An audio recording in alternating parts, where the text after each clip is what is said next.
자, 다음은 우리가 이제 출애굽기를 보게 됐습니다. 출애굽기. 그러면 우리가 출애굽기는 어떤 책일까?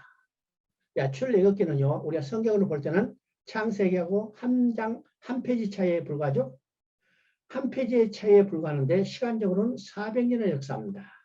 400년의 역사. 자, 시간적으로는 400년의 시차가 있지만은 이건 단절된 역사가 아니고 연속된 역사인 것을 우리가 보게 됩니다. 왜일까요? 창세기, 출애굽기는 창세기 15장, 그다음에 창세기 46장에 아브라함과 야곱에게 약속한 그대로 성취하는 과정이기 때문입니다. 창세기 15장에서 이야기했죠. 내 후손이 이방에 계게 되어 그들을 섬기고 괴롭힘을 당하다가 내가 4대 400년 만에 이 땅으로 돌아오게 하리라.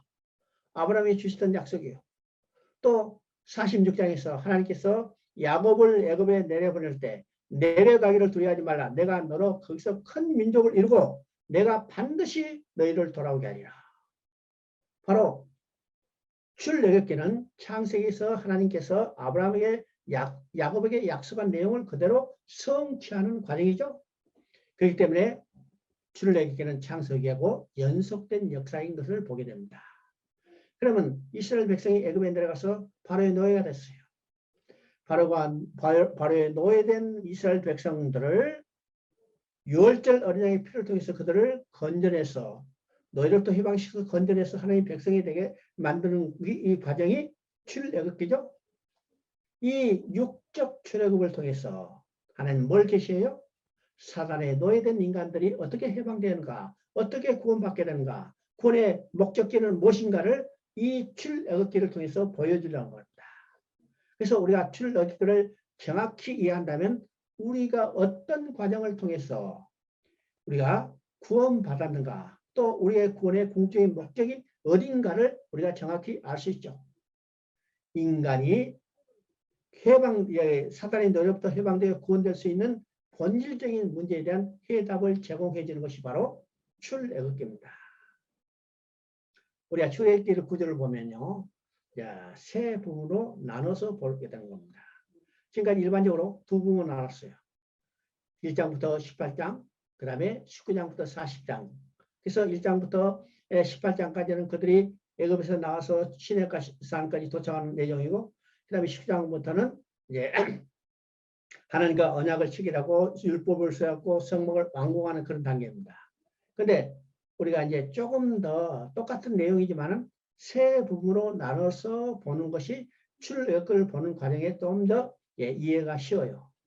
그 과정은 어떤 과정일까? 첫 번째는 1장부터 18장까지입니다. 이건 마찬가지로 애굽에서 나와서 시내산까지 도착하는 과정입니다. 두 번째는 19장부터 24장까지입니다. 이 내용은 이제 시내산에 도착하자 하나님과 시내산 언약을 체결하죠. 이 시내산 언약은 하나님은 이스라엘 백성이 하나님 되고 이스라엘 백성은 하나님 백성이 됐어요. 그러면 이스라엘 백성이 하나님 백성이 됐기 때문에 하나님으로 백성으로서 지켜야 할 법을 주는 겁니다. 이 법을 주는 것이 우리 말하면 율법을 수여하는 거예요. 그렇죠? 이것이 19장부터 24장까지입니다. 그러면 하나님의 백성이 되고 하나님이 백성으로 지켜야 할 법을 받았다면 이제는 하나님과 백성이 함께 사는 거죠. 하나님과 백성이 함께 사는 거예요. 우리가 성경 전체를 통해서 가장 중요한 하나님의 마음은 어떤 것이요? 사랑하기 때문에 함께 살자는 겁니다. 이 성경 전체를 통해서 나타나는 거죠. 그러면 그 백성을 애굽에서 건져내서 하나님 백성이 되어가고 하나님 백성으로 지켜야 할 법을 주고 그 다음에는 그 백성과 하나님이 함께 사는 거예요. 그 백성과 하나님과 함께 사는 상징적인 자리가 뭐냐면 성막입니다. 성막이죠. 성막은 근본적으로 어떤 곳인가? 눈에 보이는 가시적인 건물이 아니고 하나님과 백성이 함께 사는 처소가 바로 성막이에요. 성막이죠. 근데 이제는 출애굽 이후에 이제는 가시적인 건물을 짓게 하므로 눈에 보이는 성막을 통해서 그 백성들에게 하나님이 그들과 함께 계신 것을 확신시키는 장치로 성막을 짓게 했어요. 그래서 성막은 하나님과 그 백성이 함께 사는 처소. 성막이 왕궁되자. 하나님이 그거에 임재하고 하나님의 영광이 충만했기 때문에 우리도 하나님의 영광을 바라보고 즐거운 삶을 누리게 되는 것. 이것이 출애굽기의 내용입니다. 그죠? 자, 출애굽기 1장 12절 한번 읽어봅니다. 출애굽기 1장 12절. 그러나 학대받을수록 더욱 번성하여 퍼져나가니 애굽 사람이 이스라엘 자손으로 말미암아 근심하며. 그러면 출애굽기 1장은 어떤 내용일까요? 이스라엘 백성이 애굽에서 해방돼서 나오기 전에 이스라엘 백성들이 처한 어두운 상황을 그대로 보여주는 거죠. 바로의 학대를 받으며 그들이 심한 고난 가운데 있는 그 어두운 상황을 보여주고 있습니다. 이것은 무엇에 대한 예표예요? 우리가 구원받기 전에 사단의 노예로 살면서 핍박받고 박해받고 환난을 당하는 그 어두운 과정을 그대로 보여주는 겁니다. 보이죠? 자, 12절을 보니까 그러나 학대받을수록 번성하여 퍼져나가게 했습니다. 학대받을수록 그렇습니다. 그러면 이스라엘 백성이 학대받은 그 학대의 내용은 어떤 것일까? 바로 세 파도가 있습니다. 학대가 있죠? 첫 번째 단계는요. 바로가 이스라엘 백성을 노동을 강하게 했어요. 강하게 합니다. 이 목적은요. 어떤 거냐? 이스라엘 백성이 그 더 이상 번성하는 것을 막기 위한 장치입니다. 왜일까요? 지금 8절에 보면요. 요셉을 알지 못하는 새로운 왕이 일어났다고 했습니다. 그러면 요셉을 알았던 왕은 어떻게 했어요? 요셉을 통해서 기근 가운데 애굽이 구원받은 사실을 알기 때문에 요셉에게 은혜를 입어서 요셉의 동족인 이스라엘 백성을 환대했어요. 환대했죠? 심지어 그 아버지 야곱이 내려올 때도 바로가 수레를 보냈잖아요. 왕이 타는 수레를 보낼 정도로 환대했어요. 그런데 이제는 요셉을 알지 못하는 왕이 일어났다. 이 왕이 이스라엘 백성을 보니까 겁이 나는 거예요. 야, 이방 백성이 우리 땅에 와서 이렇게 번성한다. 만약 애굽이 다른 민족으로부터 침략을 받는다면 내부에는 이 이방 백성이 봉기해서 자, 안팎에서 우리를 협경하면 우리는 꼼짝없이 망할 수밖에 없구나. 이런 생각을 가지고 되죠. 그래서 애굽의 바로는 어떤 생각을 가지고 돼요? 이스라엘 백성을 말살시켜요. 근데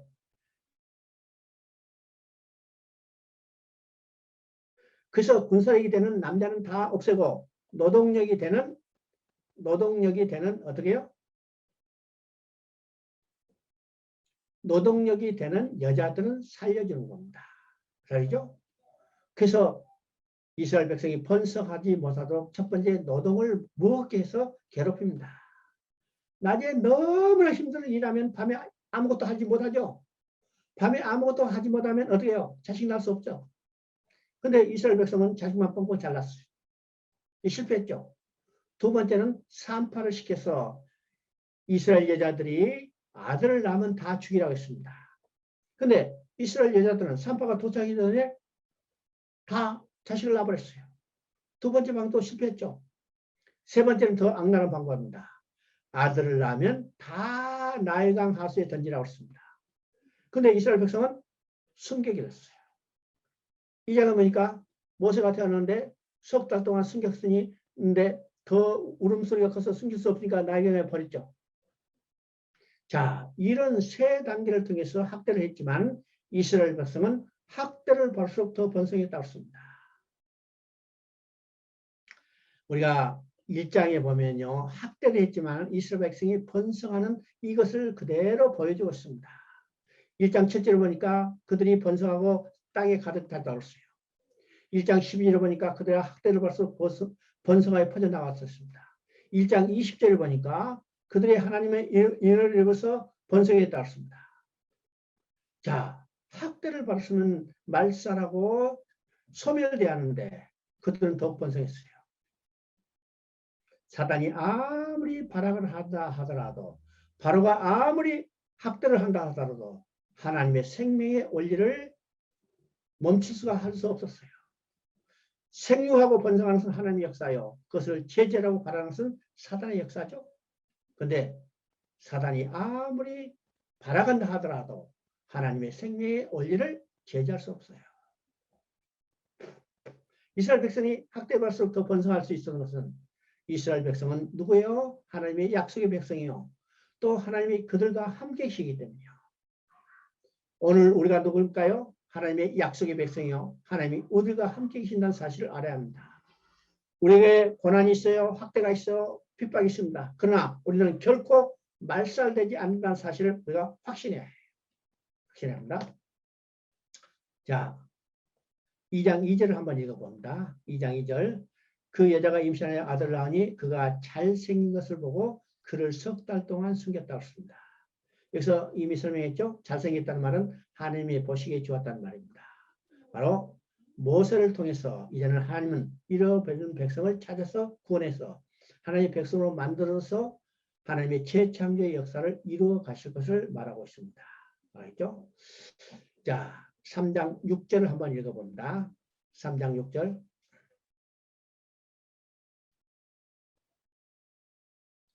3장 6절. 3장 6절을 보니까 또 이르시되 나는 내 조상의 하나님이 아브라함의 하나님이 이삭의 하나님 야곱의 하나님이니라. 모세가 하나님은 배웠기를 두려워하여 얼굴을 가리매. 자, 이 내용은 어떤 내용이냐면 모세가 이제 석달 동안 숨겨 기르다가 숨겨 기를 수 없으니까 이제 갈대 상자에 내서 하수에 버렸어요. 그때 바로의 공주가 목욕하러 나왔다가 지금 모세를 발굴하고 건져냈죠. 그래서 모세는 바로의 궁으로 바로 들어간 게 아니라 자기 친어머니 품속에서 젖을 먹으면서 자랐어요. 여러분 보세요. 친어머니 품속에서 유모가 돼서 친어머니가 유모가 돼서 지금 이 모세를 기르는데 몇 년 동안 품속에서 길렀을까? 우리가 상식적으로 보면 한 5년 정도라고 봐요. 왜요? 지금 유치원에 들어가는 나이가 보통 5살, 6살이죠. 그러니까 그때까지는 자기 어머니 품속에서 젖을 먹으면서 양육받았다면 그러면 그 어머니가 이 모세에게 무엇을 가르쳤을까요? 무엇을 가르쳤을까? 약속의 백성인 것, 히브리인의 정체성을 가르친 겁니다. 그리고 이제 그 기간이 끝나자 이 바로의 공주이기 때문에 바로의 궁에 들어갔죠. 바로의 궁에 들어갔어. 바로의 궁에 들어가서 이제는 정치 지도로서 국가를 경영할 최고의 학문을 교육받은 겁니다. 그것이 언제까지요? 35년 동안 40세까지요.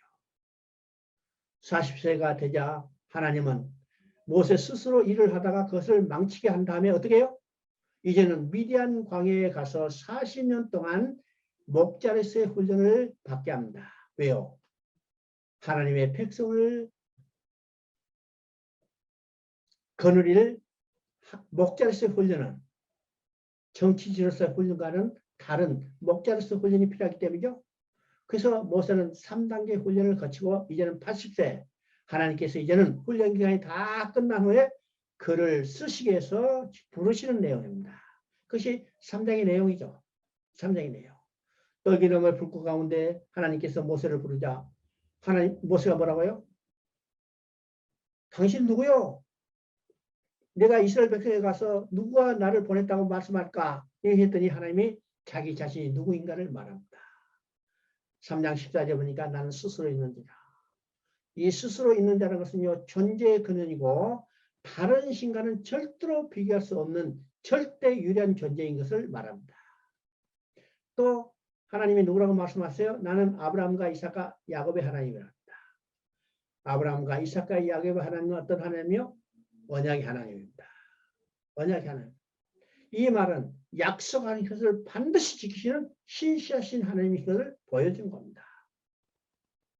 그리고 나는 여호와라고 그랬죠. 여호와는 구원의 하나님인가요? 구원의 하나님. 이 하나님께서 7절을 봅니다. 7절. 3장 7절을 봅니다.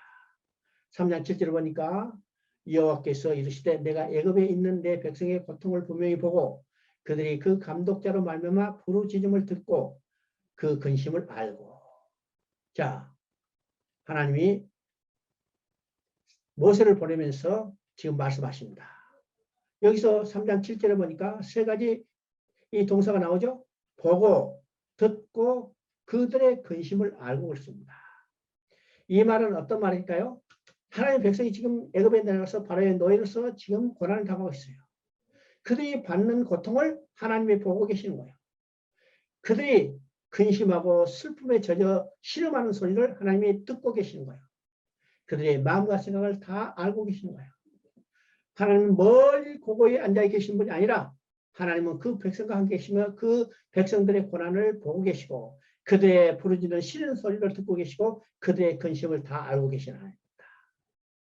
그리고 그 하나님이 그 백성들을 건져내시겠다는 거예요. 그래서 8절에 말합니다. 내가 내려와서 그들을 애굽인의 손에서 건져내고 그들을 그 땅에서 인도하여 아름답고 광대한 땅은 젖과 꿀이 흐르는 땅으로 데려가려 하노라. 여기서도 세 가지 중요한 동사가 나오죠. 첫째는 내려와서, 두 번째는 건져내서, 세 번째는 약속의 땅으로 데려가려 하노라. 내려와서 건져내서 그를 데려가시는 겁니다. 이것이 하나님이 그 백성을 구원하는 방법이에요. 하나님은 멀리서 능력이 무한하시기 때문에 낚싯대처럼 건져내신 분이 아닙니다. 백성이 있는 그곳으로 하나님이 친히 내려와서 그 백성들을 건져내시는 분이에요. 그리고 약속의 땅으로 데려가시는 겁니다. 자, 사단의 노예된 인간들을 구원하시기 위해서 하나님이 내려오셨어요. 요한복음 1장 1절부터 1절에 보면 이러죠. 대체 말씀이 계시니라. 말씀이 하나님과 함께 계시고 그 말씀은 곧 하나님이시라. 하나님이시죠. 근데 1장 14절에 보니까 말씀이 육신이 되어 우리 가운데 거하심에, 그죠? 말씀이 육신이 되어 하나님이 육신을 입고 이 땅에 오셨어요. 그분이 누구시에요? 예수 그리스도예요. 예수님이 오신 목적이 뭐예요? 인자가 오는 것은 잃어버린 자를 찾아 구원합니다. 하나님이 이 땅에 잃어버린 백성을 구원하시기 위해서 내려오셨어요. 내려오셨습니다. 내려와서 그 백성을 사단의 노력부터 건져내서 약속의 땅으로 데려가는 겁니다. 이것이 하나님이 구원하는 방식입니다. 자, 10절에 보니까 하나님이 모세에게 말합니다. 내가 너를 바로에게 보내겠답니다. 그러면 지금 하나님이 모세를 바로에게 보냈다고 그러죠? 그러면 8절에서니까 내가 내려와서 그들을 건져낸다 했는데 지금 10절에는 모세를 바로에게 보냈다는 겁니다. 그러면 이건 어떤 의미일까요? 어떤 의미일까?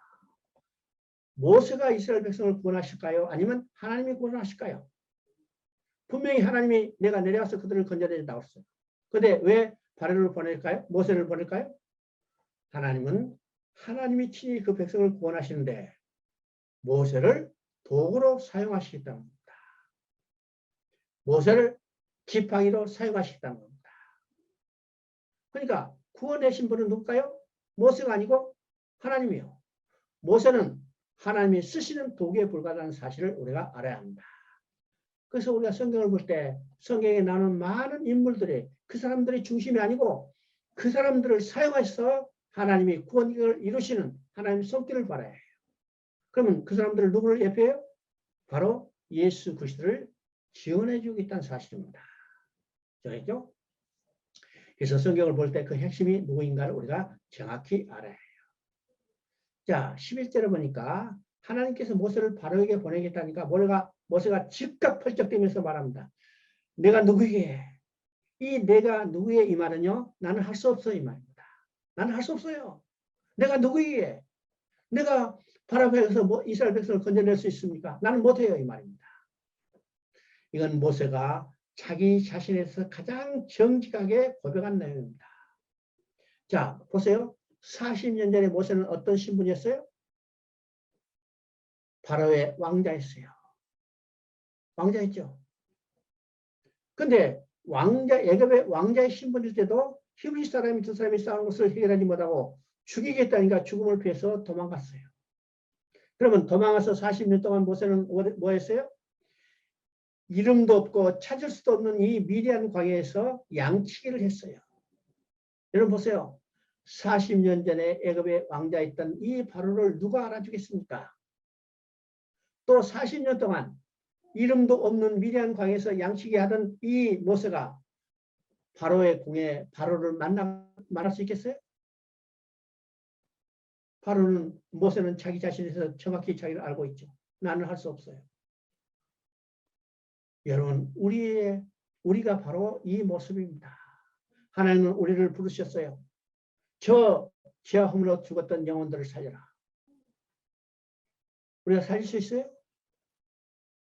여러분 가운데 죄와 허물로 죽었던 영혼을 살릴 수 있는 사람이 아무도 없어요. 아무리 유명한 의사라도 죽어가는 사람의 병은 고칠 수 있지만 죽은 사람을 살릴 수 없잖아요. 육신의 죽은 자를 살릴 수도 없는데 죄와 허물로 죽었던 영혼을 어떻게 살릴 수 있을까? 우리 중에 아무도 할 수 없습니다. 그런데 하나님은 나를 사용해서 하나님이 친히 일하신다는 거예요. 하나님이 내 입을 사용해서 복음을 증거하게 해요. 그러면 내가 복음을 증거할 때 복음을 듣는 심령 속에 하나님 성령이 역사하는 겁니다. 성이 역사하는 거예요. 내가 복음을 증거하지 않으면 복음을 듣는 심령이 없고 복음을 듣는 심령이 없다면 성령이 역사할 수 없어요. 그래서 내 입은 하나님이 쓰시는 도구에 불과하죠. 도구에 불과합니다. 시험으로 죽었던 영혼을 살리는 것은 오직 성령 하나님이라는 사실을 우리가 알아야 합니다. 그래서 나를 사용해서 복음을 증거할 때 누가 동행해요? 누가 동행해요? 하나님이 동행합니다. 성령이 내 함께 있다는 사실을 우리가 알아야 합니다. 그래야죠. 자, 6장 6절부터 8절까지를 한번 읽어봅니다. 6장 6절부터 8절까지. 그러므로 이스라엘 자손에게 말하기를 나는 여호와라. 내가 애굽 사람의 무거운 짐 밑에서 너희를 빼내며 그 너에게서 너희를 건지며 편팔과 큰 심판으로 너희를 속량하여, 여기서 속량이 말하는 구속이란 말입니다. 속량하여 너희로 내 백성을 삼고 나는 너희 하나님이 되리니 나는 애굽 사람의 무거운 짐 밑에서 너희를 빼는 너희 하나님 여호와인 줄 너희가 알지라. 내가 아브라함과 이삭과 야곱에게 주기로 맹세한 땅으로 너희를 인도하고 그 땅을 너희에게 주어 기업을 삼게 하리라. 나는 여호와라 하셨다 하라. 자, 출애굽기 6장 6절부터 8절까지는 신학적으로 중요한 내용입니다. 왜일까요? 여기서 출애굽의 방법과 목적과 근거가 나타나기 때문입니다. 그러면 이스라엘 백성의 애굽에서 나오는 이 육적 출애굽을 통해서 무엇을 제시한다고 했어요? 사단에 노예된 인간들이 노예로부터 해방돼서 나오는 영적인 출애굽을 계시한다고 했습니다. 그래서 이 출애굽의 방법과 목적과 근거는 곧 사단의 노예로부터 해방되는 영적 출애굽의 방법과 목적과 근거가 된다는 사실을 우리가 알아야 합니다. 그러면 이 방법은 6절에 나와 있죠. 6절 마지막에 뭐라고 써요? 너희를 속량하여. 속량하여. 여기서 너희를 구속하였다. 그러면 이 속량 구속은 어떤 의미일까요? 근본적으로 이건 상업적인 용어입니다. 이 말은 노예를 값을 지불하고 사서 자유케 해주는 겁니다. 자유케 해줘? 그러면 이스라엘 백성은 지금 애굽에 내려가서 바로의 노예예요. 그들을 어떻게 속량했어요? 유월절 어린 양의 풀값을 지불하고 그들을 사서 해방시킨 겁니다. 그러면 사단에 노예된 인간들은 어떻게 속량했어요? 유월절 어린 양의 피, 곧 예수 그리스도의 십자가 피를 통해서 우리를 구속해낸 겁니다. 이것이 출애굽의 방법이죠. 두 번째는 목적이에요. 목적은 뭐라고 했어요? 목적은 너희로 내 백성을 삼고 나는 너희 하나님이 되리니. 애굽에 내려가서 바로의 노예였던 그들을 건져내서 하나님의 백성으로 삼는 것이 출애굽의 목적입니다. 자, 이스라엘 백성은 본래 야곱의 자손들 있죠. 그들이 애굽에 내려가서 바로의 노예였어요. 그들을 구속해서 하나님의 백성으로 만든 것이 출애굽의 목적입니다. 그러면 영적 출애굽의 목적은 뭘까요? 본래 인간들은 어떤 자들이었어요? 하나님의 백성들이었어요. 하나님의 백성이었는데 아담이 범죄하자 다 사단의 노예로 전락됐죠. 이 사단의 노예로 전락된 자들을 구속해서 하나님으로 백성으로 만드는 것이 하나님의 출애굽의 목적입니다. 세 번째는 근거가 무엇일까? 근거는 약속에 근거한다는 사실을 우리가 보게 됩니다. 자, 그러니까 8절에 보니까 아브라함과 이삭과 야곱에게 주기라고 맹세한 땅으로 너희를 인도하고 여기서 맹세가 나오죠. 그러니까 출애굽의 근거는 하나님의 맹세 언약에 있다는 사실입니다. 우리도 하나님의 약속의 근거에 있어 사단의 노력도 해방해서 하나님 백성으로 만드시고 하나님과 영원히 함께 기쁨에 즐거우며 그의 영광을 드러내는 삶을 살도록 인도하시죠. 이것이 출애굽의 방법과 목적과 근거입니다. 근거죠. 자, 11장 1절을 한번 읽어봅니다. 11장 1절. 11장 1절을 보면요. 여호와께서 모세에게 이르시기를 내가 이제 한 가지 재앙을, 여기서 한 가지 재앙 앞에 오직이라는 말을 여러분 연필로 써놓으세요. 오직 한 가지 재앙을 바로와 애굽에 내린 후에야 그가 너희를 여기서 보내리라. 그가 너희를 보낼 때는 여기서 반드시 다 쫓아내리니 그렇습니다. 그러면 우리가 이제 5장부터 시작해서 이제 하나님이 모세를 바로에게 보냈어요. 그리고 이제 7장부터는 어떻게 해요? 이제는 이스라엘 백성을 애굽에서 건져내기 위해서 모세가 바로 앞에 기적을 행합니다. 그 기적을 행하는 것이 9가지죠. 첫 번째 기적이 애굽의 모든 하수를 피로 변하게 하는 겁니다. 그러면 바로가 금방 멀리서 보낼 것 같은데 보내지 않았어요. 그래서 두 번째 재앙, 세 번째 재앙, 네 번째 9가지 재앙을 내렸지만은 바로가 여기 이스라엘 백성을 보내지 않았습니다. 그리고 지금 11장 1절에 말하죠. 내가 이제 오직 한 가지 재앙을 바로와 애굽에 내린 후에야 그가 너희를 여기서 보내리라. 이 말은 어떤 말일까요? 지금 9가지 재앙을 내려도 바로가 이스라엘 백성을 보내지 않았습니다. 그러면 왜 9가지 재앙을 내려도 바로가 이스라엘 백성을 보내지 않았을까요? 하나님의 능력이 부족해서 이스라엘의 바로를 제압할 수 없었기 때문에 9가지 재앙을 내렸고 9가지 재앙을 내렸는데도 바로를 제압하지 못해서 이스라엘 백성을 건져내지 못했을까요? 아니요. 하나님은 한 가지 재앙으로도 얼마든지 바로를 제압할 수 있었어요. 노아 때 한 번의 홍수로 인류를 멸망시켰죠. 소돔과 고모라 때도 한 번의 유황불로 멸망시켰어요. 그러니까 한 가지 재앙으로도 얼마든지 바로를 제압할 수 있는데 왜 9가지 재앙을 내는데도 바로가 이스라엘 백성을 보내지 않았을까요? 바로 여기서 한 가지 재앙에 초점을 맞춰가고 있는 겁니다. 다른 말로 하면요. 이 한 가지 재앙 가운데 이스라엘 백성이 유월절 어린 양의 피를 통해서 구원받는 이 사실에 초점을 맞춰가고 있다는 거예요. 그러면 이스라엘 백성이 애굽에서 나오는 방법은 이 방법도 아니고 저 방법도 아니고 오직 한 가지 방법이라는 거죠. 한 가지 방법이라는 겁니다.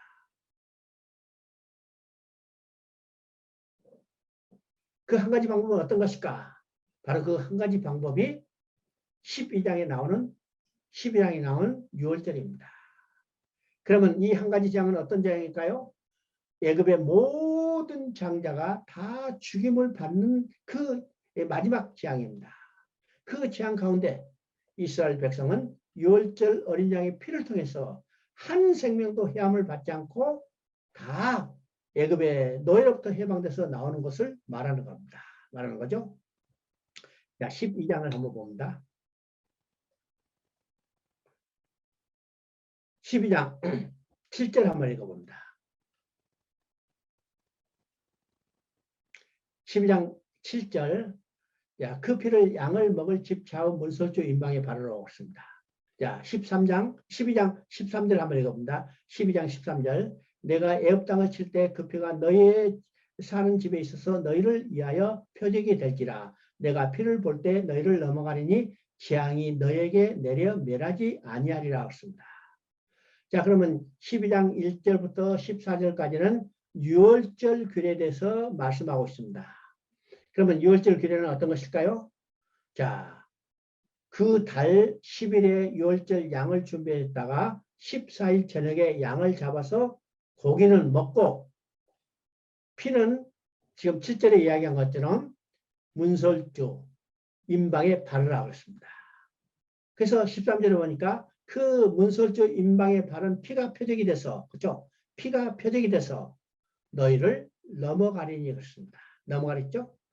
그래서 이 13절에 피를 볼 때 그 피가 표적이 있어. 그 피가 문설주 임방에 바른 피가 표적이 돼서, 그죠? 그 피를 볼 때 너희를 넘어가리라 했습니다. 그래서 여기서 피가 표적이 된다고 그러죠? 그러면 이 피가 표적이 된다는 의미가 무엇일까? 무엇일까요? 두 가지를 우리가 생각할 수 있습니다. 첫 번째 아주 간단한 거예요. 피 발라진 집과 피 발라지지 않는 집을 구별해 주는 겁니다. 그러면 피 발라진 집은 누가 사는 집이요? 이스라엘 백성이 사는 집입니다. 피 발라지지 않은 집은 누가 사는 집이요? 애굽 백성이 사는 집입니다. 그죠? 그러니까 피 발음을 통해서 이스라엘 백성과 애굽 백성의 집을 구별해 준 거예요. 다른 말이면요. 오늘날 말하면 믿는 사람과 믿지 않은 사람을 구별해 주는 겁니다. 그러면 오늘 우리가 믿는다 해서 우리 문설주 임방에 피 발랐을까요? 안 발랐을까요? 피 발랐을까요? 안 발랐을까요? 여러분 지금 문 앞에 나가봐요. 피 발라야 되는가? 안 발라졌죠? 그럼 피가 발라졌을까요? 안 발라졌을까요? 오늘 우리 문설주 임방의 피는 바르지 않지만은 우리 마음의 피가 발라졌어요. 그 우리 마음에 발라진 피를 통해서 하나님 우리를 보시죠? 우리를 구별해 주신 겁니다. 이스라엘 백성 곧 믿는 자인 것을 구별해 주는 겁니다. 그래서 그 피가 표적이 되죠. 두 번째 피가 표적이 되는 의미는 그는 어떤 날이냐면 애굽의 모든 장자가 다 죽임을 당합니다. 얼마나 이 장이 무슨지 애굽의 장자로부터 바로의 장자로부터 시작해서 어디예요? 옥에 있는 사람의 장자 또는 심지어 종의 장자 또는 가축의 첫 새끼까지 죽음을 당해요. 얼마나 무서운 재앙이요? 그 가운데 이 장자를 치기 위해서 하나님의 사자가 지금 애굽 전역을 돌아다닙니다. 돌아다니는데 이스라엘 백성의 집에 와서는 문설주 임방에 발라진 그 피를 보고 넘어간다 했어요.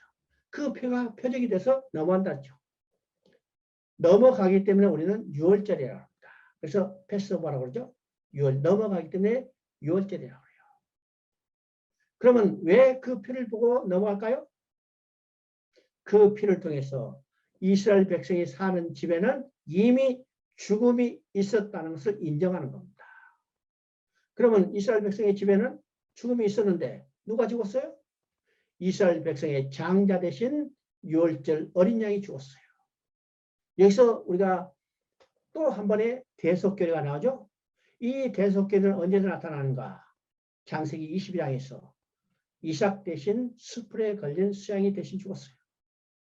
여기서 지금 6월절 그리도 이스라엘의 장자 대신 어린 양이 대신 죽었어요. 이 말은 내 대신 누가 죽었어요? 내 대신 어린 양 대신 예수님이 십자가에서 죽으셨어요. 여기서 대속결입니다. 대속결이죠. 자, 이것을 통해서 이스라엘 백성은 애굽에서 나오게 되는 겁니다. 자, 12장 2절을 한번 읽어봅니다. 12장 2절. 12장 2절 보니까 이 달을 해의 첫 달이 되게 하라고 했습니다. 그러면 지금 이 달은 6월절 있는 달이죠. 6월절 있는 달을 해의 첫 달이 되게 하라. 그러면 이 말은 어떤 의미일까요? 지금까지 달력 쓰던 거 다 바꿔버리고 지금 우리 달력으로도 지금 10월 달이죠.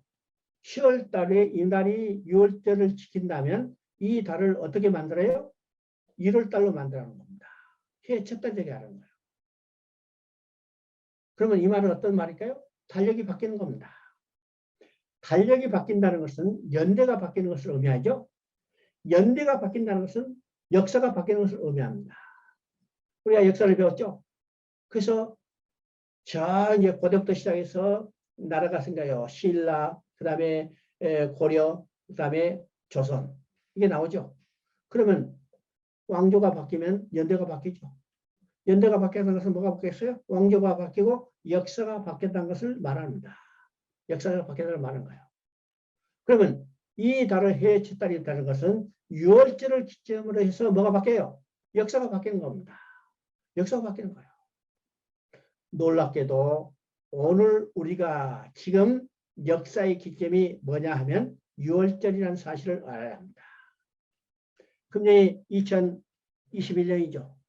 2021년 우리가 추후 2021년 AD 2021년 그죠? 그러면 추후는 예수님이 이 땅에 강림한 그 사건을 말합니다. 그러면 예수님은 무엇을 위해서 오셨어요?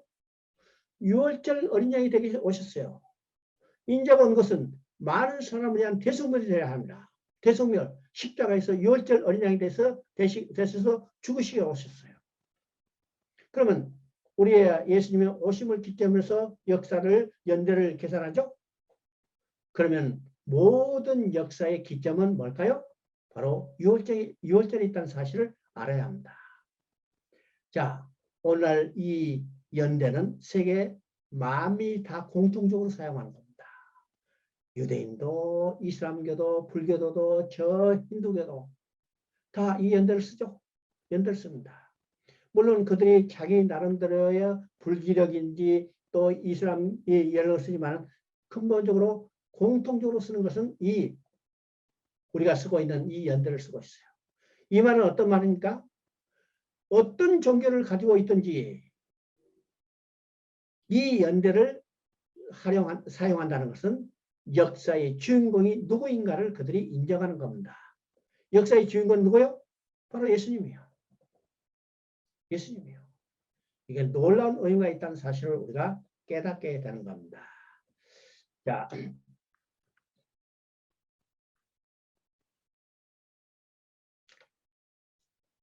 오늘 18장까지인데 18까지 시간이 많이 지났으니까 18장까지만 한번 보겠습니다. 이제 출애굽기 18장을 한번 봅니다.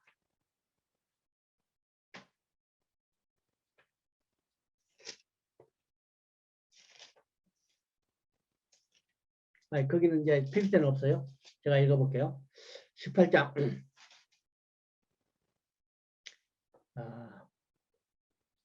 18장 24절, 25절 제가 읽어볼게요. 이에 모세가 자기 장인의 말을 듣고 그 모든 말대로 하여 모세가 이스라엘 무리 중에서 능력 있는 사람들을 택하여 그들을 백성의 우두머리 곧 천부장과 백부장과 50부장과 10부장을 삼음해. 그렇죠? 그러면 지금 이스라엘이 애굽에서 나와서 어디에 도착했어요? 시내산에 도착했습니다. 시내산에 도착했죠?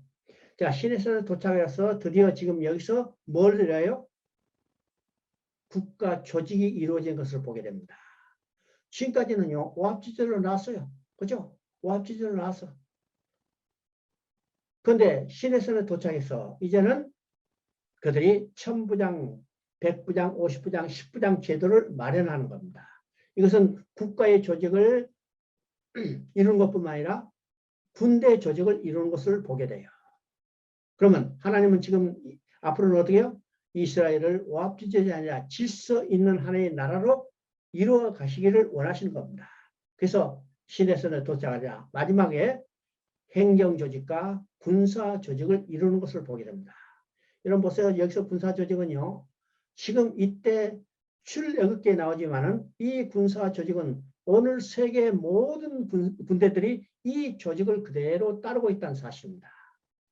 여러분 군대 갔다 온 사람들 이해할 수 있죠? 분대는 몇 명이요? 10명이요. 소대는 몇 명이요? 40명이요. 중대는 몇 명이요? 120명이요. 대대는 1200명이죠. 그러니까 이미 출애굽기에 나왔던 이 제도가 오늘 세계에 공통적으로 사용하는 제도라는 사실을 우리가 보게 되는 겁니다. 보게 되죠? 자, 이 제도를 마련한 후 이제는 19장에 가서 드디어 하나님께서는 그 백성과 시내산 언약을 맺는 것을 우리가 보게 되는 겁니다. 보게 되죠? 자, 이 내용은 이 다음 주에 살펴보기도 하고, 자, 여러분이 지금 여러 가지 시간이 제약이 있을 겁니다. 그래서 똑같은 내용을 목요일 저녁과 토요일 아침에 강의를 하죠. 그래서 목요일에 참석하지 못했다면 토요일에 참석할 수 있고, 토요일에 참석할 수 없다면 목요일에 참석할 수 있는데, 여기 이제 시간이 동일하니까, 야, 내 첫째 시간 빠졌다면 이 토요일 날 첫째 시간에 들으면 돼요. 그죠? 둘째 시간 못 들었다. 그럼 둘째 시간 자기가 들을 수 있는 시간에 맞춰서 들어오셔도 됩니다. 그죠? 여러분이 자유롭게 이 강의를 한번 다 참여해 주시기를 바랍니다. 여러분 수고하셨습니다.